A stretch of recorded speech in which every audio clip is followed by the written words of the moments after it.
Hello बच्चों, let's read this question. The question says 2 point charges minus q and plus q are placed at a distance of L as shown in the figure. The magnitude of electric field intensity at a distance capital R is greater than L varies as option first 1 by r to the power 6, option second 1 by r to the power 2, and option third 1 by r to the power 3, and option fourth 1 by r to the power 4. तो इस question के अंदर हमसे क्या बोल रखा है कि दो चार्जेस हैं minus Q and plus Q, उनको किसी डिस्टेंस एल से सेपरेट करके रखा गया है. तो इलेक्ट्रिक फील्ड इंटेंसिटी जो है डिस्टेंस आर के ऊपर किस प्रकार से वेरी करेगी. तो बात करते हैं की कंसेप्ट की यदि बात करें इस क्वेश्चन के लिए तो क्या की कंसेप्ट यूज होगा. यदि हमारे पास दो इक्वल एंड अपोजिट नेचर के जो चार्जेस हैं उनको किसी डिस्टेंस से सेपरेट करके यदि हम रखते हैं तो वो क्या कहलाता है, वो इलेक्ट्रिक डाइपोल कहलाता है. और इलेक्ट्रिक डाइपोल के जो डिफरेंट पॉइंट्स होते हैं, एक्सियल पॉइंट या इक्वेटोरियल पॉइंट, इनके ऊपर इलेक्ट्रिक फील्ड इंटेंसिटी की जो वैल्यू है वो हम देखते हैं, वो हम यहाँ पे डिस्कस करते हैं. सो फर्स्ट हम बात करेंगे electric field intensity eight axial point. Electric field intensity को हम किससे डिनोट करते हैं, ई वेक्टर से. E vector eight axial point of dipole. Axial point of dipole, dipole के एक्सियल पॉइंट के ऊपर क्या इंटेंसिटी होगी वो हम बात करते हैं. सो ये माइनस क्यू हो गया मेरे पास और ये हो गया प्लस क्यू. इन दोनों को हमने क्या किया है, इन दोनों को हमने किसी ए डिस्टेंस से सेपरेट कर दिया है. इन दोनों के बीच में डिस्टेंस कितनी है, डिस्टेंस है ए. तो अब एक्सियल पॉइंट में मान लेता हूं यहाँ पे, और इस एक्सियल पॉइंट की इसके मिड पॉइंट से डिस्टेंस कितनी हो जाएगी, ये मैंने मान ली आर डिस्टेंस है. तो इस पॉइंट के ऊपर जो इलेक्ट्रिक फील्ड इंटेंसिटी है पी पॉइंट के ऊपर इलेक्ट्रिक फील्ड इंटेंसिटी जो ई है वो हमारे पास क्या होगी, इसको हम बोलेंगे ई एक्सियल. तो इसकी वैल्यू हमारे पास रहती है 2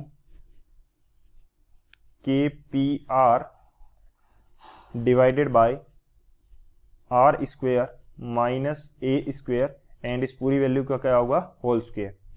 इस पूरी वैल्यू का क्या होगा, होल स्क्वेयर. P हमारे पास क्या है, डाइपोल मोमेंट है. R is the distance of that point. K हमारे पास क्या है, K है कूलम्ब्स कांस्टेंट. बेसिकली इसकी वैल्यू क्या होती है 4 पाई बाई एप्सिलॉन नॉट. तो ये हमारे पास क्या रहेगी, वैल्यू रहेगी. अब यदि R की वैल्यू क्या है, A से बहुत ज्यादा है, R की वैल्यू A से बहुत ज्यादा है, तो r square minus a square कर रहे हैं. आर की वैल्यू ए से बहुत ज्यादा है तो r square minus a square की वैल्यू भी बहुत क्या आएगी, ज्यादा आएगी. सो आर स्क्वेयर की वैल्यू बहुत ज्यादा आएगी, जिसमें से ए स्क्वेयर को कम करने के बाद भी वैल्यू काफी ज्यादा बचेगी. इसलिए हम ए स्क्वेयर को क्या कर सकते हैं, इग्नोर कर सकते हैं. अब यदि इसको इग्नोर करेंगे तो एक्सियल पॉइंट जो है इसके ऊपर इंटेंसिटी कितनी आएगी हमारे पास, ये आएगी 2 kpr divided by r to the power 4. अब r से एक r जो है वो कैंसिल आउट होगा, तो फाइनली हमारे पास क्या बचेगा 2 kp बाई r क्यूब. ये आएगी इंटेंसिटी एक्सियल पॉइंट के ऊपर. ये इंटेंसिटी कहां पे आएगी, एक्सियल पॉइंट के ऊपर आएगी.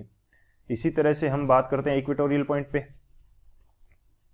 सेकंड हम डिस्कस करते हैं electric field intensity at equatorial point. Equatorial point के ऊपर क्या होगी वो भी डिस्कस कर लेते हैं. सेम कंडीशन में मानता हूं minus Q and plus Q को मैंने सेपरेट कर दिया किस डिस्टेंस से, डिस्टेंस ए से. और ये जो पॉइंट होगा ये मेरा इक्वेटोरियल पॉइंट होगा, यानी कि जो हमारा डाइपोल है उसके परपेंडिकुलर जो पॉइंट होता है उसको क्या बोलते हैं, इक्वेटोरियल पॉइंट. और इसके मिड पॉइंट से इसकी डिस्टेंस क्या मान लेते हैं, आर मान लेते हैं. तो इस पॉइंट के ऊपर जो इंटेंसिटी होगी इलेक्ट्रिक फील्ड की, इसको बोल देंगे इक्वेटोरियल पॉइंट की इलेक्ट्रिक फील्ड इंटेंसिटी. और इसकी वैल्यू हमारे पास क्या होती है, इसकी वैल्यू हमें मिलती है kp divided by r square plus a square, और इसकी पावर होगी 3/2. इसकी पावर हमारे पास क्या होगी 3/2. ये कंडीशन रहती है. अब यदि सेम कंडीशन को फॉलो किया जाए कि r की वैल्यू क्या है, बहुत ज्यादा है a से, तो आर स्क्वेयर की वैल्यू क्या होगी, बहुत ज्यादा होगी. सो ए स्क्वेयर को हम नेग्लेक्ट कर देंगे. तो नेग्लेक्ट करने के बाद में बचेगा हमारे पास क्या है, kp divided by r square and इसकी पावर बच जाएगी 3/2। सो इसको फर्दर सॉल्व करेंगे तो ये बच जाएगा k p divided by r cube. ये कंडीशन हमारे पास आने वाली है इक्वेटोरियल पॉइंट के लिए। ये होता है एक्सियल पॉइंट और इक्वेटोरियल पॉइंट के लिए। और सेम कंडीशन यदि फॉलो की जाए एट एनी पॉइंट, थर्ड यदि बात की जाए E at any point of dipole, dipole से किसी भी पॉइंट के ऊपर यदि हम देखते हैं तो वो हमारे पास क्या होगा, ये मैं सेम डाइपोल बना लेता हूं, माइनस क्यू प्लस क्यू, इन दोनों को हमने सेपरेट करके रखा है किससे, डिस्टेंस ए से। अब यदि कोई भी रैंडम पॉइंट मैं यहाँ पे मान लेता हूँ और इसके मिड पॉइंट से जो डिस्टेंस है वो हमारे पास सेम हम आर मान लेते हैं, और ये जो एंगल है एक्सिस से, डाइपोल की एक्सिस से एंगल हमारे पास कितना है, थीटा मान लिया। तो अब इस पॉइंट के ऊपर हमारे पास इलेक्ट्रिक फील्ड इंटेंसिटी जो होती है वो क्या रहती है, उसकी वैल्यू हमारे पास रहेगी k p divided by r cube multiplied with under root of 3 cos square theta plus 1। ये कंडीशन हमारे पास रहती है। तो ये मेन की कंसेप्ट होगा। इस की कंसेप्ट की हेल्प से इस क्वेश्चन को सॉल्व करते हैं। सॉल्यूशन की यदि बात करें इस क्वेश्चन के लिए तो सॉल्यूशन हमारे पास क्या हो जाएगा, हमें बोल रखा है कि दो चार्जेज है उनको सेपरेट करके रख दिया है और उनसे किसी भी पॉइंट के ऊपर हम क्या बात कर रहे हैं कि इलेक्ट्रिक फील्ड इंटेंसिटी की बात करें। Magnitude of electric field intensity at distance r, किसी भी पॉइंट के ऊपर डिस्टेंस आर जो है उसके कारण हमारे पास क्या होगा, हमें पॉइंट स्पेसिफाई नहीं किया है। सो एक्सियल पॉइंट की यदि बात करें, जब आर हमारे पास बहुत बड़ी है, किससे, r is greater than l, तो हमारे पास क्या आएगी, तो हमारे पास आ जाएगी 2 k p divided by r cube. और इक्वेटोरियल पॉइंट के ऊपर बात करें तो इक्वेटोरियल पॉइंट के ऊपर भी क्या आ जाएगी, ये आ जाएगी k p divided by r cube.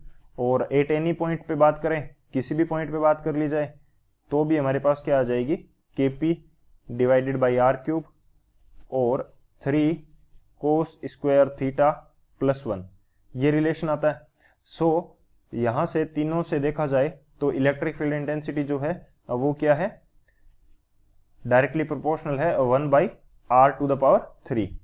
ये हमारे पास इलेक्ट्रिक फील्ड इंटेंसिटी r के साथ इस प्रकार से वेरी कर रही है। तो कौन सा ऑप्शन करेक्ट होगा हमारे पास, ऑप्शन जो थर्ड है 1/r³, ये हमारा करेक्ट होगा। So option third is the final answer.